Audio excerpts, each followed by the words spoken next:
Saudara, Rabu 27 November 2024 adalah hari untuk Anda menggunakan hak suara Anda di tempat pemungutan suara atau TPS yang telah ditentukan. Berdasarkan data Komisi Pemilihan Umum Republik Indonesia, Pilkada serentak akan digelar di 37 provinsi di Indonesia, 415 kabupaten dan ada 93 kota. Kalau melihat wilayah tadi, jumlah pasangan calon gubernur dan wakil gubernur yang berkontestasi di Pilkada serentak ada 113 pasangan calon, 1.169 untuk pasangan calon bupati dan wakil bupati, serta ada 285 pasangan calon wali kota dan wakil wali kota. Lalu sejauh mana proses distribusi logistik Pilkada serentak hari ini dan bagaimana kesiapannya? Kami bahas usai tayangan berikut ini.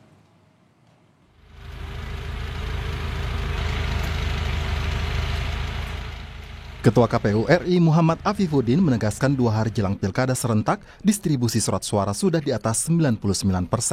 Ketua KPU menegaskan kekurangan surat suara dipastikan akan selesai sehari jelang Pilkada. Ketua KPU menyebut distribusi kebutuhan kotak suara dan surat suara telah didistribusikan ke Panitia Pemilihan Kecamatan atau PPK. Logistik akan didistribusikan ke TPS hari ini atau sehari sebelum Pilkada serentak digelar. Dan berdasarkan monitoring logistik per 24 November pukul 17.00 WIB, surat suara Pilgub yang dibutuhkan sebanyak 206.9.450 lembar telah terpenuhi sebanyak 99,99%, sedangkan surat suara pemilihan bupati dan wakil bupati sudah terpenuhi sebanyak 201.539.680 lembar atau sebesar 99,79%. Atas kekurangan tersebut saat ini sedang dalam proses pemenuhan, insya Allah sekarang sudah selesai. Menteri Koordinator Politik dan Keamanan Budi Gunawan menyebut Polri dan TNI telah mengerahkan personel untuk daerah yang masuk kategori rawan di Pilkada. Budi Gunawan memastikan selain pengerahan pasukan, langkah antisipasi juga telah disiapkan seperti pelatihan di berbagai daerah. Hal lain yang terkait dengan masalah kontingensi, Polri telah menggelar kekuatan sebanyak 180.000 personel, untuk TNI 169.000, yang semua sudah siap, termasuk baik itu deploy maupun kekuatan cadangan. Ada beberapa titik-titik kritis yang kami tidak bisa sebutkan di sini, itu sudah dipetakan, dan langkah-langkah antisipasi sudah disiapkan, termasuk pelatihan-pelatihan gladi posko, termasuk juga Sispam kota dan sebagainya. Intinya semua instrumen ini sudah siap untuk mendukung suksesnya Pilkada serentak. Dalam survei Indeks Kerawanan Pemilu 2024 yang dilakukan oleh Bawaslu, ada 5 provinsi yang memiliki kerawanan tinggi berdasarkan pengalaman pemilu atau pilkada sebelumnya. Jawa Barat dan Kalimantan Timur memiliki skor yang sama, sementara Jakarta, Sulawesi Utara, dan Maluku Utara memiliki skor 3 tertinggi teratas. Makin tinggi skornya, berarti daerahnya makin rawan berdasarkan penilaian dimensi sosial dan politik, penyelenggaraan pemilu, kontestasi, dan partisipasi. KPU juga telah memitigasi lokasi-lokasi TPS yang terdampak bencana seperti banjir. TPS di lokasi bencana akan digeser ke daerah yang aman. Tim Liputan, Kompas TV. Saudara, bagaimana persiapan Pilkada serentak di daerah Jawa Timur atau juga Jawa Barat dan juga Jawa Tengah, termasuk distribusi logistik seperti kotak suara dan surat suara? Bagaimana juga dengan daerah-daerah yang punya potensi rawan, termasuk rawan bencana seperti banjir dan lain-lain? Kami akan bahas bersama Wahid Mukaidori, Kepala Biro Kompas TV Jawa Timur. Dari Semarang juga ada Agus Sutiono, Kepala Biro Kompas TV Jawa Tengah, dan Nugroho Iman, Kepala Biro Kompas TV Jawa Barat. Selamat malam semua. Assalamualaikum. Malam. Waalaikumsalam. Ya, saya ke Wahid dulu. Bagaimana persiapan di sana, Wahid, soal penyelenggaraan Pilkada serentak di Jawa Timur, terutama untuk distribusi logistik? Baik, selamat malam. Sejauh ini sampai pukul 12:15 tadi, konfirmasi dengan KPU Jawa Timur, distribusi surat suara sudah 100% sampai ke tingkat kecamatan dan ke desa dan kelurahan. Kemudian pada malam hari ini dari kelurahan dan desa didistribusikan ke TPS masing-masing. Jadi Jawa Timur relatif aman, relatif kondusif, dan mudah-mudahan besok terselenggara dengan pilkada ini secara aman, lancar, dan terkendali. Bahkan di ke Pulau Kelawan di Madura yang memang terdiri dari banyak pulau, itu 14 November sudah didistribusikan sehingga mereka sudah siap juga lebih dulu, distribusinya lebih diutamakan karena menyangkut geografis wilayah. Jadi baik yang berada di kepulauan maupun berada di perkotaan sampai malam ini sudah siap dan besok sudah bisa dilaksanakan pemungutan suara. Oke, distribusi logistik terutama ini sudah dinyatakan 100% ya oleh KPU Jawa Timur. Tapi kami juga di Jakarta ini sempat mendengar juga ada potensi konflik yang cukup harus punya perhatian khusus seperti yang terjadi di Sampang beberapa waktu yang lalu. Nah, potensi-potensi konflik yang seperti ini di Jawa Timur sudah ada antisipasi untuk besok terutama pada saat pencoblosan. Wahid. Iya, memang berdasarkan pemantauan dari KPU dan tentu kerjasama dengan aparat keamanan, ada beberapa wilayah yang memang menjadi atensi, seperti di Madura Raya. Jadi bukan hanya di Sampang, tapi juga di Bangkalan, di Sumeneb, dan di Pamekasan. Kemudian ada lagi yang di luar Madura, yaitu di wilayah Kabupaten Mojokerto, kemudian Kabupaten Tuban, dan Kota Probolinggo ini juga menjadi atensi KPU Jawa Timur, karena mereka di sana ada pecah kongsi, sehingga terjadi potensi-potensi yang memang harus dipantau dan harus diawasi. Dan sejauh ini memang belum ada indikasi-indikasi terjadi kerawanan, namun KPU dan Polda termasuk TNI tentu punya atensi yang khusus terhadap wilayah ini agar besok pelaksanaannya bisa lebih lancar. Aman. Terakhir Wahid, soal potensi rawan bencana kalau di Jawa Timur ada juga pemetaan khusus dan di daerah-daerah mana saja khusus untuk menjelang pencoblosan ini? Baik, memang ada beberapa wilayah seperti yang daerah-daerah pegunungan seperti Trenggalek, kemudian daerah pegunungan yang lain seperti Batu. Sejauh ini memang masih aman, namun pihak KPU maupun aparat keamanan melibatkan BPBD di daerah untuk mengantisipasi apabila malam nanti terjadi distribusi surat suara atau besok terjadi pemungutan suara, terjadi kemungkinan bencana yang tentu tidak kita harapkan, sudah bisa diantisipasi sejauh ini. Melibatkan BPBD dan melibatkan aparat keamanan, melibatkan aparat desa dan masyarakat setempat, sehingga antisipasi baik apa itu banjir, tanah longsor, sedemikian rupa sudah bisa diantisipasi. Mudah-mudahan tidak terjadi apa-apa. Oke, kita berdoa bersama-sama Jawa Timur lancar begitu ya besok untuk pencoblosan dan juga pesta demokrasi yang terjadi di seluruh wilayah di Jawa Timur, baik di kabupaten, kota, maupun juga di tingkat provinsi. Dari Jawa Timur kita akan ke Semarang, Jawa Tengah. Ada Agus Sutiono, Kepala Biro Kompas TV Jawa Tengah. Agus, kesiapan di sana, di Jawa Tengah, terutama untuk distribusi logistik. Kalau saya tadi ditanyakan di Jawa Timur, saya juga tanyakan di Jawa Tengah. Bagaimana, Agus? Ya, dari yang disampaikan oleh Komisioner KPU Paulus Widianto bahwa untuk kesiapan pilkada, Jateng saat ini sudah mencapai 99,9%.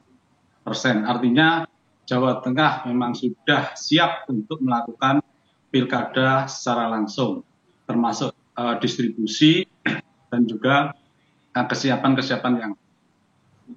Oke, sudah siap dengan baik sepertinya Jawa Tengah.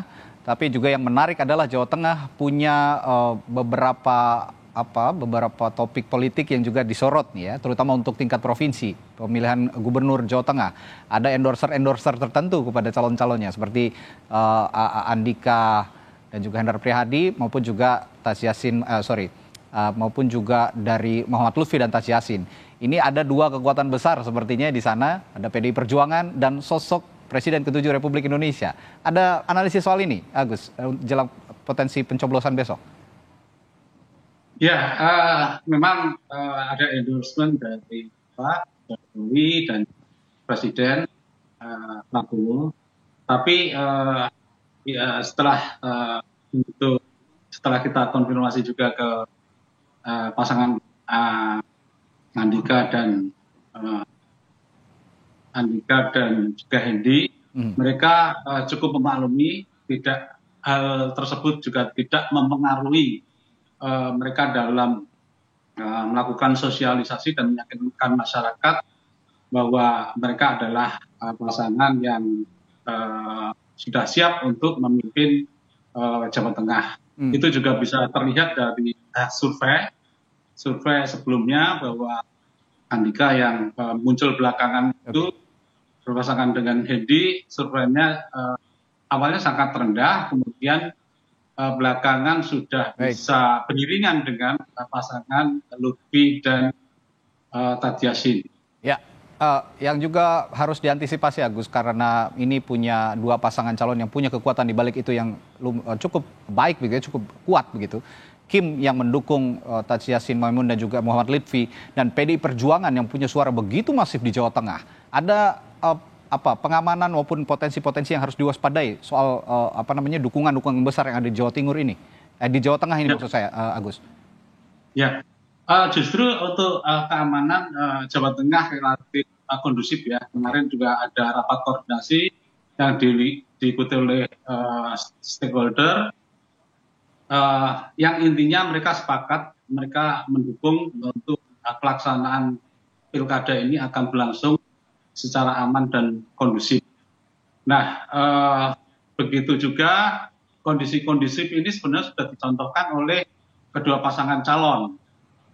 Bisa dilihat dari yang sudah berlangsung 3 kali debat, semuanya terlihat adem ayem, tanpa ada yang istilahnya serangan-serangan personal yang bisa mengganggu kondusivitas. Dan justru dari debat itu diwarnai dengan kadang-kadang guyonan, kemudian juga ada saling kritik dan saling puji. Ini menurun juga ke bawah, artinya untuk relawan dan pendukung juga kondisinya relatif kondusif. Gitu. Dan itu bisa juga dilihat dari tadi yang sudah disampaikan dalam berita awal tadi, bahwa Jawa Tengah bukan termasuk wilayah yang rawan tinggi dalam pilkada ini. Ya, relatif lebih kondusif begitu ya, meskipun ada dua kekuatan. Ya, meskipun ada dua kekuatan yang besar di balik Pilgub Jawa Tengah, tapi ya satu sama lain saling memuji, saling memberikan pemahaman kepada pendukungnya masing-masing untuk tetap bisa menyelenggarakan pilkada dengan kondusif, dengan lancar. Jadi tidak mungkin tidak sesuai dengan bayangan bahwa ini perang bintang, ya artinya perang itu harus berhadapan berseteru. Kondisinya justru saat ini di Jawa Tengah kondusif. Ya, diksi perang ini juga tidak diartikan kemudian menjadi hal-hal yang mengganggu kondusivitas begitu ya jelang pilkada serentak 2024. Baik, dari Jawa Tengah saya akan ke Jawa Barat.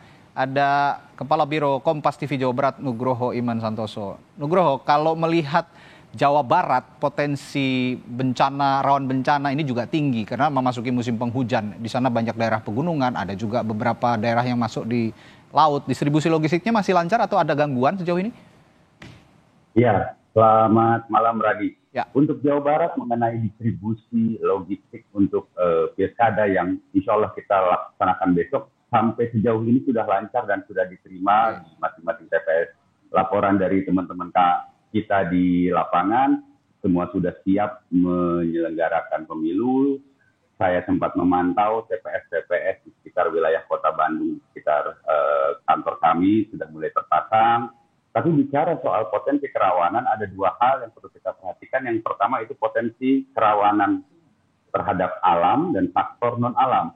Memang tadi Radhi sudah sebutkan bahwa bicara soal faktor alam, ancaman bencana hidrometeorologi di musim-musim seperti ini itu sangat tinggi. Ya. Kita lihat di daerah Kabupaten Bandung, Dayakolot, kemudian daerah Majalaya, Bale Endah, itu kemarin mengalami bencana banjir, kemudian di Karawang, yang di wilayah Kecamatan Teluk Jambe itu masih juga mengalami banjir, dan potensi bencana lainnya adalah bencana rob yang kemungkinan bisa terjadi di wilayah pesisir, yaitu di wilayah Indramayu. Untuk hal-hal ini memang semua BPBD, KPU, kepolisian, dan TNI itu sudah saling bekerja sama untuk mengantisipasi hal-hal tersebut. Di Kabupaten Bandung misalnya tadi kontributor atau reporter kami dari Kabupaten Bandung sudah menginformasikan bahwa KPU bersama BPBD siap untuk melayani pemilihan dengan model perahu yang akan berkeliling untuk menyampai kepada pemilih untuk bisa langsung menyalurkan surat aspirasi suaranya besok. Kemudian di Karawang ada 3 TPS yang pindah ke lokasi yang seharusnya dipindah ke rumah warga karena memang situasi dan kondisi banjir yang masih belum surut gitu. Ya. Ya, ini ada faktor alam dan non alam gitu. Tapi kalau yang non alam ini saya juga melihat tadi ada imbauan khusus nih ya dari Wakil Menteri Dalam Negeri kita, Bima Arya Sugiharto, yang mengingatkan jika ada politik uang, langsung saja di capture, langsung divideokan, dan langsung diviralkan. Ini menarik ya, dikatakan atau diutarakan oleh Wamendagri ini di wilayah Jawa Barat, di Kota Bogor. Nah, sepertinya juga praktik politik uang yang juga bagian dari kecurangan pemilu ini juga jadi concern saat ini. Di Jawa Barat bagaimana? Ada potensi-potensi itu kah? Untuk di Jawa Barat memang kelihatannya potensi-potensi itu ada gitu. Mengingat jumlah DPT kita mencapai hampir 36 juta jiwa, 35 juta jiwa lebih yang akan menjadi DPT di sini, dan kemudian penduduknya banyak, ada 73.000 lebih TPS gitu ya.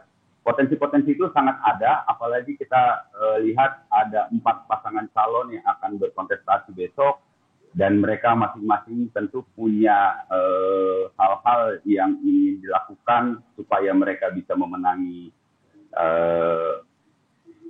pilkada besok. Tapi dalam konteks politik uang, memang pemerintah Provinsi Jawa Barat sendiri sudah menyiapkan sebuah aplikasi yang namanya Sapa Warga yang memang disiapkan khusus untuk warga Jawa Barat jika ada sesuatu hal yang mencurigakan atau ada kecurangan atau ada misalnya pelanggaran, itu bisa langsung lapor dan akan langsung ditindaklanjuti oleh tim dari Pemprov Jawa Barat untuk melihat itu, yang tentunya bekerja sama dengan KPU, dengan Bawaslu setempat. Tapi potensi-potensi itu pasti ada, potensi-potensi serangan fajar itu ada. Terlebih lagi kita lihat di wilayah yang memang DPT-nya cukup padat, gitu. DPT-nya cukup tinggi, itu sangat memungkinkan bisa terjadi.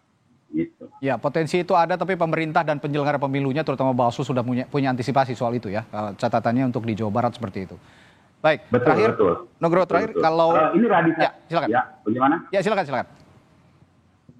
Buat kami sebetulnya yang terpenting adalah dalam pesta demokrasi ini, para pemilih itu yang harusnya menjadi pusat demokrasi itu, yang penting mengenali pasangan calonnya, baik itu kepala daerah kabupaten atau di level kota, bahkan hingga provinsi. Itu yang terlebih buat kami tuh pesta demokrasi ini adalah salah satu sarana mereka harus memilih pemimpin yang mereka kenali. Jangan sampai berakhir seperti lagunya Rose dan Bruno Mars itu, siapa tuh gitu ya. Jadi mereka tidak kenal itu siapa calonnya, asal nyoblos karena diiming-imingi oleh uang dan serangan fajar, begitu kira-kira.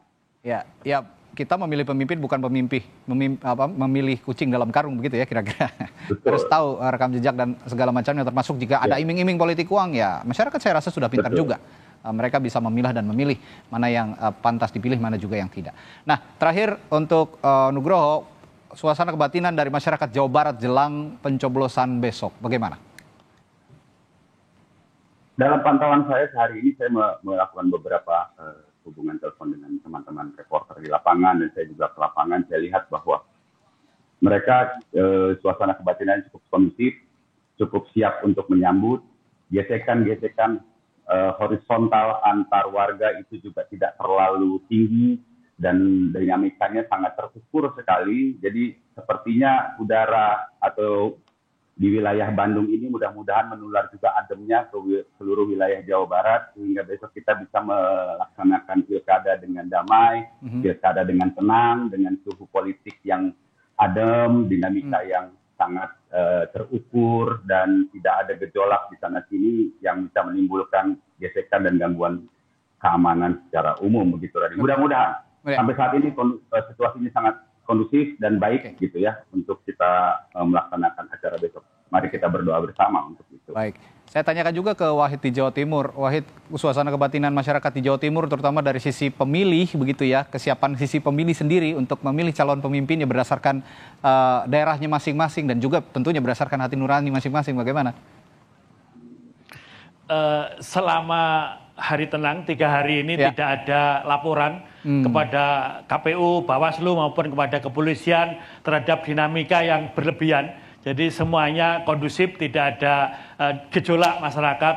Bahkan sampai sore tadi pada pukul 17.00 kondisi Jawa Timur dianggap terkendali, sehingga semuanya menunggu waktu untuk datang ke TPS besok untuk menentukan pilihannya masing-masing. Jadi sekalipun dinamikanya ketika kampanye, ketika debat lumayan tinggi, namun ternyata masyarakat juga cukup dewasa. Masyarakat Jawa Timur punya tanggung jawab yang bagus terhadap bagaimana demokrasi ini berjalan baik tanpa harus mengorbankan cerai-berai masyarakat, tanpa harus mengorbankan ketidakbaikan. Kondisi ini harus tetap terjaga dengan kondusif sampai nanti selesainya Pilkada Jawa Timur. Terakhir saya ke Agus di Jawa Tengah. Bagaimana juga dari sisi pemilih kesiapan mereka untuk menghadapi pencoblosan besok? Ya, setelah saya melakukan pemantauan juga bahwa memang antusiasme masyarakat itu sangat besar. Apalagi sekarang Pilkada Jawa Tengah menjadi sorotan nasional, bahwa di sini yang sebelumnya atau memang selalu dikuasai oleh calon dari PDIP, makanya sering disebut sebagai daerah kandang banteng kayak gitu. Saat ini mendapat melawan yang mungkin cukup tangguh karena dari berbagai parpol juga bersatu di situ. Dan antusiasme atau militasi masyarakat, terutama yang dari PDIP memang sudah teruji dan tinggal saatnya untuk melihat nanti hasil akhirnya seperti apa. Tapi yang jelas harapan dari masyarakat seperti yang saya temui beberapa berharap bahwa kondusivitas Jawa Tengah tetap terjaga dan tidak ada misalkan pandangan saat ini Jawa Tengah itu pilkadanya perang bintang seperti berhadapan-hadapan. Harapan mereka tidak seperti itu, tetap Jawa Tengah kondusif seperti juga yang sudah dicontohkan oleh kedua paslon. Meskipun mereka berkompetisi tapi mereka juga masih tetap saling menghargai, kemudian bisa saling memuji juga. Itu harapannya masyarakat Jawa Tengah. Terima kasih para Kepala Biro Kompas TV di Jawa Barat, Jawa Tengah, dan Jawa Timur. Wahid Mukaidori dari Jawa Timur, lalu juga Agus Sutiono dari Jawa Tengah, dan Nugroho Iman Santoso dari Jawa Barat. Dan tidak hanya masyarakat, Kompas TV juga sudah siap untuk mengawal jalannya momen bersejarah di Pilkada serentak 2024 yang untuk pertama kalinya semua daerah di Indonesia menyelenggarakan Pilkada dalam satu hari. Terima kasih rekan-rekan, selamat bertugas kembali, sehat selalu.